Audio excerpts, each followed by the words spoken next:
ভাইয়া আসসালামু আলাইকুম। ওয়ালাইকুম আসসালাম। আমরা জানি আপনার মনের অবস্থা ভালো নয়, আপনারা পুরো ফ্যামিলি একেবারে খুবই খারাপ অবস্থায় আছেন।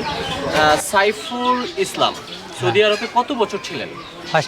ওইখানে ছিল, ফার্স্টে ছিল 4 বছর, 4 বছর পরে শরীতে আইসা আসছিল 3 বছর, 3 বছর পরে 5 বছর বাসায় থেকে এখানে গ্যাপ দিয়ে, ঠিক আছে, আবার ফিরে আরেক কোম্পানিতে গেছে। এই যে বলিয়াপুরি কি তার নিজের বাড়ি? হ্যাঁ হ্যাঁ, তার নিজের বাড়ি। সাইফুল উনি কি বিবাহ করেছিলেন? হ্যাঁ হ্যাঁ, উনি বিয়ে করছে। তার মেয়ের সন্তান কয়জন? হ্যাঁ, একটা মেয়ে আছে। একটা মেয়ে আছে। হ্যাঁ। আচ্ছা, সাইফুল যেদিন নিহত হয়েছিল, হ্যাঁ, আপনারা কিভাবে খবরটা পেয়েছেন? আমরা খবর পাইছি প্রায় রাত 2টা থেকে 2:30টার মধ্যে খবর পাইছি, কিন্তু আমরা শুনছি যে ভাই জুম্মা নামাজ পড়ে খাওয়া দাওয়া করে ঘুরতে যাওয়ার কথা ছিল, তখন ঘুরতে যাই নাকি, ঠিক আছে, তখন বাইক যেহেতু গাড়ি চালাই আইছি, ঠিক আছে, তাহলে একটু রেস্ট নেই, 2 ঘন্টার ঘন্টা ঘুমায় থেকে পরে একসাথে ঘুরতে যাব। তারপরে বলে এখানে শুয়ে ছিল, শোয়ার পরে ওই যে আর 7 জন বলে ঘুরতে গেছে, ওনারা আবার বাহির থেকে বলে তালা মেরে গেছে। পরে ভাই আবার ঘুমের থেকে উঠে দেখে কি পুরো ঘর আন্দারের পরে আবার ভাই লোকের ফোন দিয়েছিল, ফোনে উনি আসতে করতেছিল যে আমার 10 মিনিট সময় লাগবে। 10 মিনিটের আস্তে আস্তে ওইখানে আমার কাগজ লাগানোর কারণ এই চার্জে আমার ভাই শেষ। মানে কি উনি কি ম্যাচে থাকতো না ওই যে কারখানায় থাকতো? কারখানায় থাকতো, ওইখানে একটা রুম দিয়েছিল, ওই রুমেই থাকতো। মানে রুমের ভিতরে যে বাকি সবাই কি বাঁচতে পারছে না? না, সবাই আর কেউ বাঁচতে পারে নাকি, যে 7 জন ফার্স্টে গেছিলো, ওনার সাথে তো বাহিরেই আসছিল, আর যে 10 জন ছিল 10 জনই শেষ, তার মাঝখানে আমার ভাইও ছিল। মানে ওই রুমের ভিতরে আপনি যেটা বললেন যে রুমে কেউ আটকে দিয়েছে রুমটা? হ্যাঁ, মানে কারা আটকাইছে? ওনাগর লুকিয়ে আসছিল, ওনারা ঘুরতে যাবে দেখে হয়তো পার্স থাকবো, মোবাইল থাকবো, বা কেউ মানি ব্যাগে থাকবো, ওনারা চিন্তা ভাবনা করে হয়তো লাগাই দেওয়া গেছে দরজা, ওনারা তো ঘুরতে গেছে। পরে আগুন ধরে গেছে, আগুন ধরার পরে ভাই এক লোকের ফোন দিয়েছিল, ফোন দেওয়ার পর থেকে এই যে মনে করেন আগুন ধরেছে, ফোন দিতে আস্তে আস্তে মনে করেছেন যে মনে করেন ব্যাপার পুরা মেরে সব শেষ। খালি আমার ভাই না, ওনার সাথে আরও লোক ছিল, ওনারাও শেষ। আচ্ছা আচ্ছা, উনি বাংলাদেশে সৌদি আরবে যাওয়ার আগে বাংলাদেশে কি করতেন? এখানেও বড় গাড়ি চালাইতো ভাই, বড় ভাই।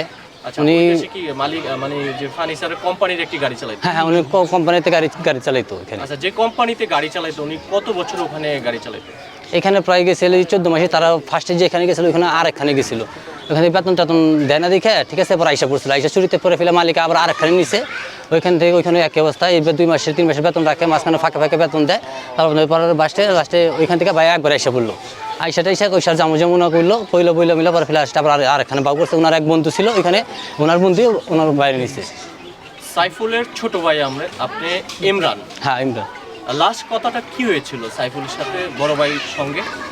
লাস্ট কথা আমি ঘুম দিয়েছি খালি করে যে যা কেনাকাটা করে লো, ঠিক আছে, ওই যে আমার বাচ্চা একটা ছিল 8 বছরের, উনি বলে যে একটা যে কান বিন্দাইছিলে, কান বিন্দার পরে গয়না বানানোর কথা বলছিল, পরে গয়না বানাতে হয়, আমি এখন ঘুমামো, তুমি স্বর্ণকার দোকান জায়গা বাস্তির গয়না বানাবে দেবো, এই কথা ভাইয়ের সাথে। তারপর আর কথা হয়নি। আচ্ছা, সাইফুল ভাই যখন দুর্ঘটনা ঘটেছে, হ্যাঁ, তখন মানে তিনি তো রুমেই ছিলেন। হ্যাঁ হ্যাঁ, তো তার এই ঘটনাটার আপনারা কখন জানতে পারলেন? মানে এখানে কে জানিয়েছে আপনাদের? ওইখান থেকে ভাইয়ের এক বন্ধু ছিল ওইখানে, শাহিন আলম আর এক মামুন, ওনারা আমাকে রাত 2টা বাজে আমাকে খবর দেয়। কি বলেছে? ফোনের মাধ্যমে? হ্যাঁ হ্যাঁ, ফোনের মাধ্যমে। এখানে আমার বাবির নাম্বারে ফোন দিছে, ফোনটা বলতেছে যে ধৈর্য ধরেন, এটা কথা বলে কিন্তু করেন না, মন খারাপ করেন না, কিন্তু আপনার ওয়াইফ আর নাই, আপনার স্বামী আর নাই। মানে এটা জানিয়েছে আপনার ভাবির কাছে? হ্যাঁ হ্যাঁ, আমার ভাবির কাছে। পরে ভাবি রাইতে উঠে সবাই কান্না বান্না শিখা পরে সবাই এটাই করেছে যে অবস্থা, যে আমরা সবাই উঠছি, উঠে পরে ফিরে ফোন দিলাম, পরে ওনারা বললো যে সত্য ঘটনা, আপনার ভাই আর নাই। আপনার ভাই আর নাই? আর ভাই যখন আপনার ভাবির কাছে জানিয়েছে ঘটনাটা সত্য, যখন আপনারা জানতে পারলেন, আপনারা কি পরিবারের সবাই একত্রেই ছিলেন? হ্যাঁ হ্যাঁ, সব একত্রেই ছিলাম। যখন আপনারা জানতে পারলেন তখন মানে আপনাদের মনের অবস্থা কিরকম ছিল? মনের অবস্থা ভাই আর কীরকম থাকবো ভাই, তখন বুঝতে পারছেন যে কীরকম মনের অবস্থা থাকবো, ভাই নেই, কী অবস্থায় থাকতে পারি, একটা লোক না থাকলে চলে গেলে কী অবস্থা থাকি ভাই বলেন। আচ্ছা, সাইফুল ভাই যে মারা গিয়েছে তার ডেড বডি দেশে আনার কোনো চিন্তা ভাবনা রয়েছে কিনা? ইনশাআল্লাহ আমরা সরকারের কাছে একটাই দাবি, মরদেহ আমার ভাইয়ের লাশ আমরা অতি তাড়াতাড়ি দীর্ঘস্থানে পাঠাই দেয়, আমরা এক নজর হলেও দেখব। সরকারের কাছে একটা আবেদন, তার মধ্যে শেখ হাসিনার কাছে আমার বাইরে অতি তাড়াতাড়ি দেশে পাঠাই দেয়, আমরা বাইরে দেখব। আপনার কয় ভাই বলছিলেন? আমরা 4 ভাই 3 বোন। 4 ভাই 3 বোন? হ্যাঁ। সাইফুল ভাই সবার বড়। সাইফুল ভাই সবার বড়? হ্যাঁ, সবার বড়। বাবা মা রয়েছে? না, যে মা আছে কিন্তু বাপ নেই। মা আছে, বাপ নেই? না। তো সাইফুল ভাই ভাই বোনদের মধ্যে সবার বড়। সবার বড়। তো এই মুহূর্তে আপনার ভাই নেই, আপনার মায়ের অবস্থা কিরকম একটু জানতে চাই। মার অবস্থা কি যেরকম থাকার কথা সেরকমই আছে, ছেলেহারা মা, কীরকম আর ভালো থাকবো। তো আপনারা কি চাচ্ছেন, মানে সাইফুল ভাইয়ের ডেড বডিটা যেন খুব দ্রুত সময়ের মধ্যে? হ্যাঁ, যে আমরা সরকার কাছে আবেদন করতেছি যে অতি তাড়াতাড়ি আমার বাইরে লাশটা দিয়ে দেয়, আমার বাইরে এক না ধরে দেখবো। আর যেহেতু আমার 8 বছর একটা বাস্তি ছিল সাইকা, উনি তো আমাকে তো আর দেখার মতো কেউ নাই। আমার বড় ভাই সব ছিল, সংসার যা ছিল সব বড় ভাই চালাইতো। এখন তো বড় ভাই নাকি, এখন তো সবাই একই অবস্থা। এখন আমরা কী খামো কি লমো আমরা নিজেরাই ভাবতে পারতেছি না। তার জন্য আমি যে বাস্তি ছিল কী পড়ালেখা করবো না কী করুম, আমরা কিছু সরকার কাছে আবেদন করতেছি কিছু জিনিস সাহায্য করে আমাকে। যেহেতু অগ্নি দুর্ঘটনায় মারা গিয়েছে, তাহলে সম্ভবত তাকে আসলে শনাক্ত করাও অনেক টাফ হয়ে যাবে যদি সেভাবে পুড়ে থাকে। তাহলে তারপর আমার বাইরে আমরা চাই, আমরা এক নজর হলেও আমরা বাইরে দেখবো, দ্রুত জিনিস পাঠাতে। হ্যাঁ, তারপর আমরা বাইরে চাই, এক নজর হলেও ভাইকে দেখবো। হ্যাঁ, তারপর আমরা এক নজর হলেও দেখবো।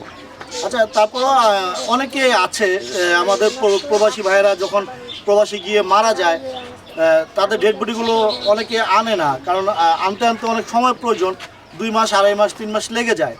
তো এই সময়টুকু তারা অনেকেই পরিবার থেকে বলে যে সেখানে দাফন কাফন শেষ করে ফেলতে। না, আমরা চাই যে তার ডেড বডিগুলো চলে আসুক। না, আমরা চাই আমার ভাই ফিরে আসুক, অতি তাড়াতাড়ি দেশে পাঠাই দিক, সরকারের কাছে আবেদন। আপনি চাচ্ছেন আপনার ভাই ডেড বডিগুলো? হ্যাঁ, অতি তাড়াতাড়ি দেশে পাঠাই দেয়। ডেড বডিগুলো আনার কোনো প্রক্রিয়া আপনারা চালিয়েছেন কিনা? ডেড বডিটা আনার না, আমরা এখানে কোনো পরিচয় চালাইনি। কোনো আলাপ আলোচনা কারোর সঙ্গে করেছেন? না, আলোচনা করিনি। আপনার যে বাংলাদেশে যে প্রক্রিয়াগুলো আছে সেগুলো তাকে সম্পূর্ণ করতে হবে ডেড বডিগুলো আনতে হলে। করবেন, সেই প্রসেসিংগুলো আপনারা ধীরে ধীরে করতে হবে, তারপর আপনাদের ডেড বডিগুলো হয়তো চলে আসবে। হ্যাঁ, আস্তে আস্তে করবো এগুলো, সরকারের কাছে আবেদন করলে সরকার করে দেবো। সর্বশেষ ভাইয়া, ইমরান ভাইয়া, আপনার কাছে একটা প্রশ্ন থাকলো আর কি।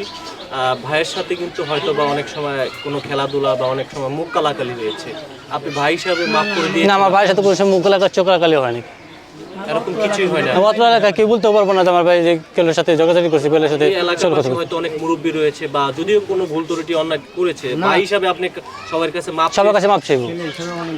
আচ্ছা ভাইয়া, দেখা গেছে যে 2-3 ভাই 3-4 ভাই থাকলে অনেক সময় অনেক মুখ কালাকালি হয়, বা অনেক স্মৃতি থাকে ভাইয়ের সঙ্গে, ভাইয়ের অনেক স্মৃতি থাকে, দুষ্টামি ফাইজলামি অনেক স্মৃতি থাকে। আপনার ভাইয়ের সঙ্গে আপনার কোনো স্মৃতি আছে? ওইরকম স্মৃতি তো নাই, আমরা বা কষ্ট দেয় যে স্মৃতিটা? না, ওইরকম আমার ভাইয়ের সাথে আমার কোনো কষ্ট হয় নাই। যেহেতু আমি জীবিত আছি, আমি থাকতে কোনো অসুবিধা হয় নাই। মানে আমি বলতে চাচ্ছি যে এমন একটা স্মৃতি, আপনার ভাই তো নেই কিন্তু সেই স্মৃতিটা এখন আপনাকে কষ্ট দিচ্ছে। কষ্ট তো অবশ্যই দেবো, একসাথে এখানে গেছি, এখানে গেছি, এখানে আসছি, এটা করছি এটা করছি, কষ্ট তো দেই।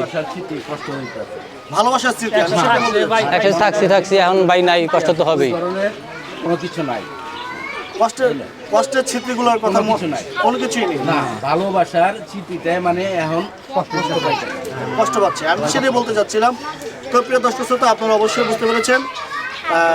সর্বশেষ আসলে আপনারা যারা মুরব্বীরা রয়েছেন, আসলে সাইফুল ভাইয়ের জন্য অবশ্যই দোয়া করবেন, ইনশাআল্লাহ, যাতে খুব শীঘ্রই যাতে ওনার লাশটা বাংলাদেশে এসে পৌঁছাইতে পারে। আর যদিও উনি মানে ওনার তরফ থেকে আমি বলতেছি, যদি উনি কোনো ভুল ত্রুটি করে থাকে অবশ্যই সবাই ক্ষমা দৃষ্টিতে দেখবেন। সবাই দেখে আপনি সহযোগিতা করবেন।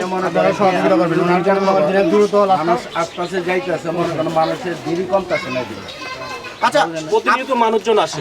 আপনারা তো পাড়া প্রতিবেশী সবাই, তা পাড়া প্রতিবেশী এসে জানতে চাইবো সাইফুল ভাই ছেলে হিসাবে এলাকার ছেলে হিসাবে কেমন ছিল? অনেক ভালো, অনেক ভালো ছেলে ছিল। তো আমরা সাইফুল ভাইয়ের জন্য শুভকামনা এবং তার জন্য আল্লাহ যেন তাকে অবশ্যই জান্নাত দান করে সেই প্রত্যাশা রেখে কিন্তু আজকের ভিডিওটা শেষ করছি। আল্লাহ হাফেজ।